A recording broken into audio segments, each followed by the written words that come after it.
Naka-move on ka na ba? Or nag-aantay pa rin sa pagbabalik niya? Yung pakiusap mo sa kanya'y huwag na sana siyang babalik pagkat yung puso mo'y sa kanya pa rin nasasabik. Hindi ka pa rin makamove on sa kanya because andyan pa rin. Andyan pa rin yung nararamdaman mo. Andyan pa rin yung hope na baka pwede pa. Andyan pa rin yung pagtingin mo sa kanya. Na minsan makaingon ka nga nganong yung biya pamanggid siya itong una. Nganong niabot man sa point nga biyaan ka niya.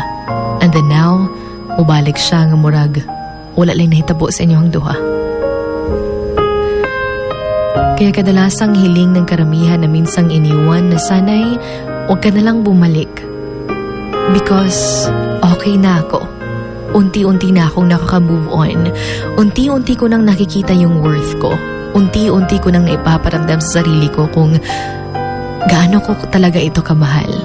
Ug hinay-hinay na naka-recover gikan sa pain sa kagahapon nga makaingon ka nga hangtod dito na lang yun.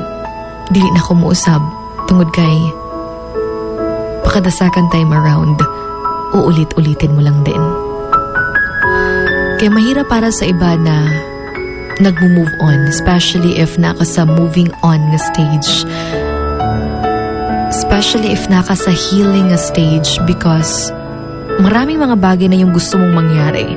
Dagan na og mga buta nga makaingon ka nga mo gyud ni siguro ang ways for you to be finally okay. Pero hindi Especially if nung bigla siyang nagpakita sa iyo, dito nang balik na gyud ang tanan nimong gipangbati sa iya. Dito ni balik na ang mga panahon nga imong makita kung unsa mo kamalipayon kani adtong duha. Dito na dayon pod ni balik ang pain nga imong na feel nga unta naka-move on unta ka.